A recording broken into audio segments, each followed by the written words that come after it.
If I had to go back and change anything when it comes to my career, these are the 10 things I would do.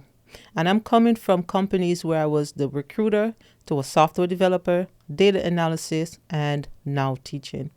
The very first thing that a lot of you guys need to understand, HR is there to protect the company and not you. Now, listen very carefully when I make that statement.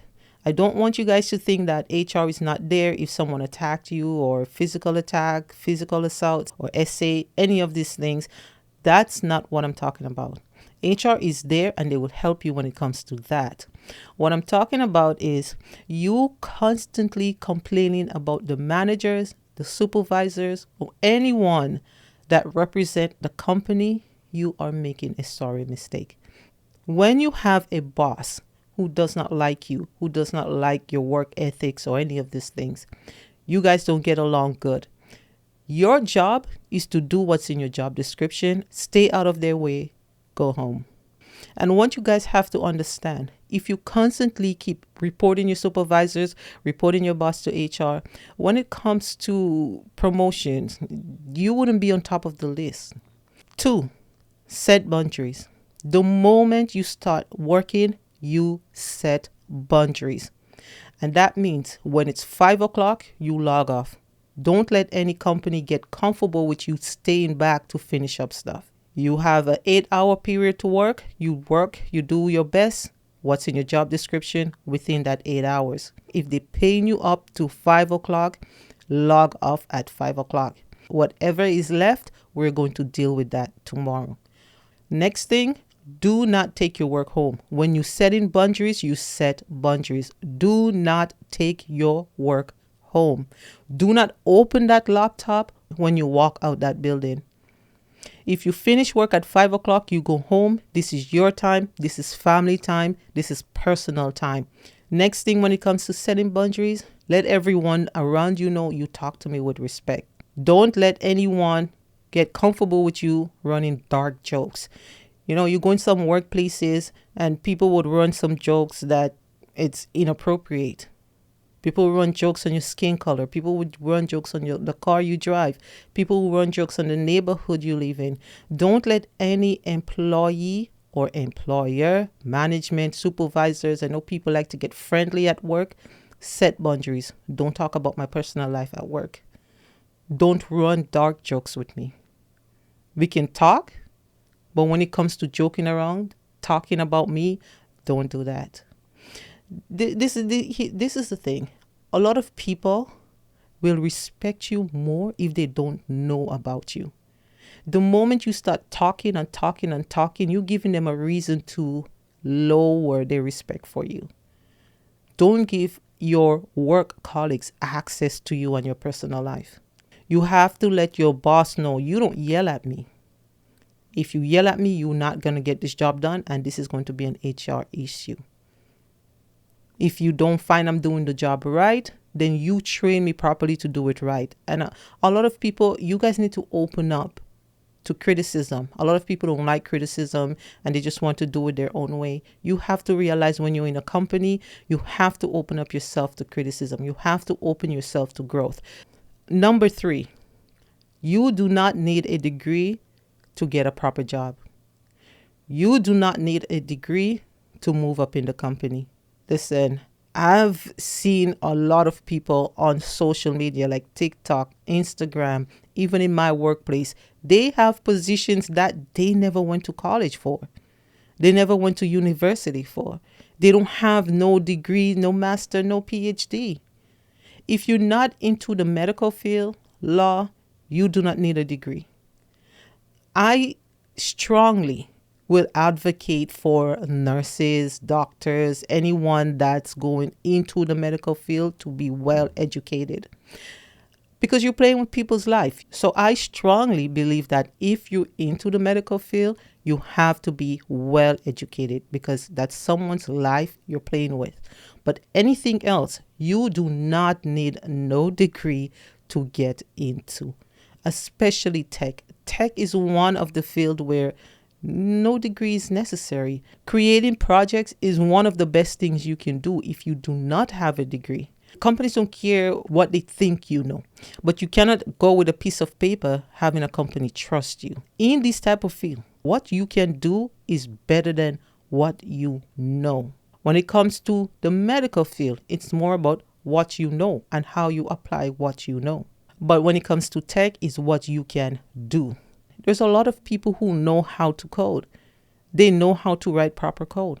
But when it comes to logic, when it comes to creating something, when it comes to creativity, they don't know anything about that. If you do not have a degree, you need to know how to communicate and you need to know how to network. There are people with degrees and don't find a job because they don't know how to network, communicate, and apply themselves. So you need to know how to apply yourself. And part of applying yourself is knowing how to communicate and how to network. The fourth thing, move around in your job. Don't stay in one department for too long. Don't be stagnant. There are people who in the same position for 40 years. Don't be that person. Move around. If you need some type of certificate, if you need some type of training, let the company pay for it. A lot of companies offer tuition, pays for your education. Most companies, they would have some rules. Like for the company I work for, if they have to pay for any certificate, any training, any course, anything, I have to stay with them for, I think, 2 years. Then I can move to a next company. Don't remain stagnant. It will not be in your best interest. Move around. Go to different departments. Experience different things. The fifth thing, talk up. You have to talk up. When you're working, do not ever think that the company would recognize you because you're doing a good job. The most the company will do is give you a certificate or give you a plaque. Oh, hey, you're a good worker. You going into a workplace, being a good employee, they wouldn't really want to put you for a promotion because most companies in the back of their head, you should be a good worker. You should be a good employee. Say what you want. You will get it. You go to HR, ask them, are there any position available? You ask. Even if you want to take a vacation, go and ask. Hey, I want to take a vacation. Can I go? Can I do this? Companies would allow it. A lot of people don't want to go to HR because they are afraid. They are afraid to lose their job. They are afraid something will happen to them or their position. Yes, HR is there to protect the company, but at the same time, you shouldn't be afraid to ask for what you want. Management recognizes good people. So talk up. The sixth thing, do exactly as you're told. This is the thing what bothers me the most when it comes to workplace ethics.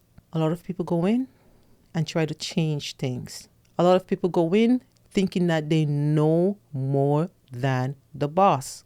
They know more than management. They know more than people who've been working in the company for 20, 30 years. Do as you're told. Don't go in any company and try to be the jack of all trades. You going into the company and trying to fix things. That will be your biggest downfall. Listen, I was watching this podcast the other day, and there was this lady from this big company. She was the management, and then she went to CEO. And in that podcast, this lady said, when they hire new people and the new people come in and try to make changes, they get rid of them. You guys have to understand, management, and I'm talking manager, supervisor, team leaders, they are workers, but they just make more. They may lose their job. They may lose their overtime because you decide to come in and change everything. So that lady was basically saying, when people come in and try to change things, it's also a little red flag for them because they don't want someone to change around anything. They want their old system. You just do as you're told. They want their old system because that old system keep them in a job. Now, you know a lot about AI because you've been home, you studied in AI. You got a job now. Now you want to go to the workplace and automate everything. What do you think going to happen to you or your manager? Somebody's going to get laid off. Somebody's time is going to be shortened because you go in there trying to automate everything. You go in there thinking that, oh, hey, I know so much. Here's what I can do. I'm very good at this. I'm very good at that. And they're changing around things. If you guys look at the news, there are a lot of people who trained AI, work on AI, and I'm talking software developers. And when their job was done, they were let go from the company. So you have an Excel sheet where they tell you, if the manager tell you, I want you to enter this manually. Don't go trying to create some type of programs to enter it automatically for you. They don't want that. They never ask you to do that. Good, you know how to do it? That's fine. Do it on your personal projects. Create that AI agent and sell it to people. But leave that out of the workplace. They don't really care for that. Now you go in and automate everything in the company or everything on your management team. Now the manager wouldn't have a team to manage anymore because AI is doing it. So right there, the manager kind of lost her job. Or her time at work is reduced from full-time to part-time because now she don't need to look over, or he don't need to look over people anymore because somebody decide to come in the company and automate everything to show that, hey, I know a lot. I know Python. I know AI.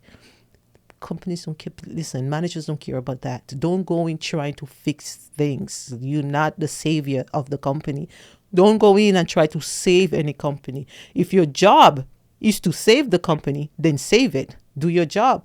But if your job is just to input some data, input that data. Don't make any automation. Don't make any AI agent to do it automatically. If your job is a software engineer, engineer that software and go home. Do not try to neuroscience that project, that software. Do not try no biochemistry on that software. Do not do things that can cost you or your boss or your manager their job. So don't try to fix anything. Do as you're told, leave. Number 7, take your vacation. In Canada, we call it vacation. In America, I think you guys call it PTOs. Take your PTO. Take your vacation. Take your vacation, go somewhere. Cool, you don't have money, stay home, lie down, binge watch, just take your vacation. Me personally, when I get my vacation, I will wake up in the morning because usually in the morning you're rushing for work. So when I get my time off, I wake up in the morning, go downtown or go somewhere that I never been and have breakfast by myself. Put that windows down, open the sunscreen, just drive somewhere. Don't even look at the gas price. Do not look at the gas price. Don't let the economy stop you from enjoying life. Don't let high gas price have you at home. Oh my God, the gas is so high, I cannot even do anything. I would never have that mindset. I have to go. Life have to live. I have to live my life. Work-life balance is actually a thing. Take your vacation. Work-life balance is a thing. Number 8, pay your taxes. Pay your taxes. And if your company is offering investment, invest in your company. $20 a week makes a huge difference. I've seen a lot of people on social media complaining, oh, they're old and they have no money. The government only give them $600. The government should only give you $600 because the government expects you to do things right when you're young. When you're young, working, the government expects you to pay your taxes, and part of your taxes go to your retirement, and the government expects you to have some type of savings or investment. You have to save. You have to invest. You have to pay your taxes, or else your retirement is going to be, how could you possibly live off $600? And that's old age security. I don't know how they call it in America, but in Canada, it's called old age security. So government will give you old age security and your pension. And your pension comes from the taxes you have been paying over the years you're working. Don't you ever feel like a cash job is the best thing. If you don't know how to save, cash job will not benefit you in the long run. If you work in cash, Make sure you invest or you save properly. Open a mutual fund, buy stocks, do something. The ninth thing, do not have your work colleagues on your social media platform. None of your social media platform. Facebook, Instagram, TikTok, not even WhatsApp. You know how many people get into trouble because of their WhatsApp stories? Listen, I know you guys want your work friends to see that you're doing good. You live in a nice house. You go on vacation, your family, your husband. You go back to work, you smile.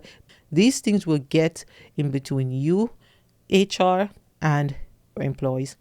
I stand already and see one of my colleagues say that person didn't come in today, not because of this. It's because they went out and drank last night. They probably have a hangover. They're probably sick because of that. And I was really shocked. And that's when I'm like, I don't want anybody. It doesn't matter if I'm your close friend at work. I do not want you on my social media. And I'm set. That's part of the boundaries that I set from day one. Do not add me if you see me in the contact of people you may know. I don't understand how people do that. If I didn't give you my social media information, if you have add from contact, usually I will cut that. I would block that add from contact or add based on contact, stuff like that. I would block that. But there were one time when I created a new account, I forgot to put do not include me in add from contact. And there were people at my workplace adding me. Why are you adding people? Why are you adding people on your workplace from add from contact? That's weird. In my opinion, that's weird. And I think everyone should have at least one or two contacts from work. I don't mind giving up my number because if I'm home, I want this person to call me and be like, hey, Nikki, you know what? You don't have to come in today because the water broke, the pipe broke. There's a flood or there's a fire or there's nothing to do or this is happening. It's okay. People would exchange numbers at work. I had supervisors add me on social media. Why? And I'm not afraid to block. I will add you and block you. And the last one, this one should have been first, but I saved the best for last. Make money from the skills that you use at work. Let me give you an example. If you're using Excel every single day at work, create an Excel course and sell it on Udemy or Coursera. Sell it. Your skills shouldn't be tied only to your company. If your company have rules, you obey the rules. Don't get me wrong. If your company have rules, you obey the rules. So if the company say, listen, this is our product, you cannot show anyone how to use our product, you have to respect that. But if you possess certain skills like Excel, nursing, create templates, create videos, create courses, create books, sell it, market your skills, produce something, create something from the skill you use every day. I teach C++, I teach Linux, and whatever I'm teaching, I create courses and sell them. If you are a nurse, create templates, create cheat sheets, sell it. You can sell it on Amazon, you can sell it on Etsy, you can sell it on Shopify. Sell whatever skills you possess. You're working with it every single day. Your skills, making these people millionaires, making the owner millionaires. Companies are making millions based off your skills. They hire you based off your skills. So you're making someone else millions while you getting chump change. So if I were you, I would market my skills. I will sell my skills. So sell your skills. If you are working in warehouse, then create a course for warehouse safety. If you're going into work every morning to fix bugs in software, why not make a course and sell that? How to spot bugs, how to get rid of it. COVID had taught me how much money you can make online. COVID had taught me that online have money. So this was my 10 things I would do if I had to go over and start from the beginning. working in corporate or having my career, these are the 10 things I would do. So I hope you have learned something from this video. If you did, please don't forget to like, subscribe, share, and I will see you in the next video.